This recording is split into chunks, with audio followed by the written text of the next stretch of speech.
എഴുതിയ സുവിശേഷം 5-ാം അധ്യായം 38 മുതൽ 48 വരെയുള്ള വാക്യങ്ങൾ. തിന്മയെ നന്മ കൊണ്ട് ജയിക്കുക. കണ്ണിന് പകരം കണ്ണ്, പല്ലിന് പകരം പല്ല് എന്ന് പറഞ്ഞിട്ടുള്ളത് നിങ്ങൾ കേട്ടിട്ടുണ്ടല്ലോ.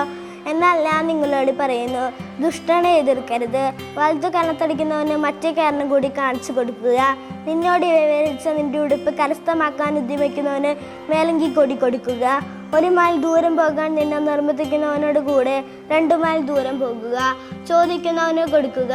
വായ്പ വാങ്ങാൻ ഇച്ഛിക്കുന്നതിന് ഒഴിഞ്ഞു മാറരുത്. ശത്രുക്കളെ സ്നേഹിക്കുക, അയൽക്കാരനെ സ്നേഹിക്കുക, ശത്രുവിനെ ദേഷിക്കുക എന്ന് പറഞ്ഞിട്ടുള്ളത് നിങ്ങൾ കേട്ടിട്ടുണ്ടല്ലോ.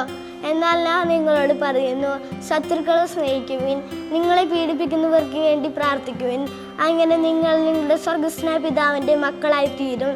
അവിടുന്ന് ശിഷ്ടരുടെയും ദുഷ്ടരുടെയും മേൽ സൂര്യനെ ഉദിപ്പിക്കുകയും നീതിമാരുടെയും നീതിരഹിതരുടെയും മേൽ മഴ പെയ്യിക്കുകയും ചെയ്യുന്നു.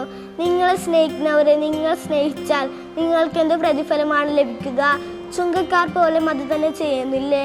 സഹോദരങ്ങളെ മാത്രമേ നിങ്ങൾ അഭിവാദനം ചെയ്യുന്നുള്ളൂവെങ്കിൽ വിശേഷവതിയായി എന്താണ് നിങ്ങൾ ചെയ്യുന്നത്? വിജാതീയരും അത് തന്നെ ചെയ്യുന്നില്ലേ?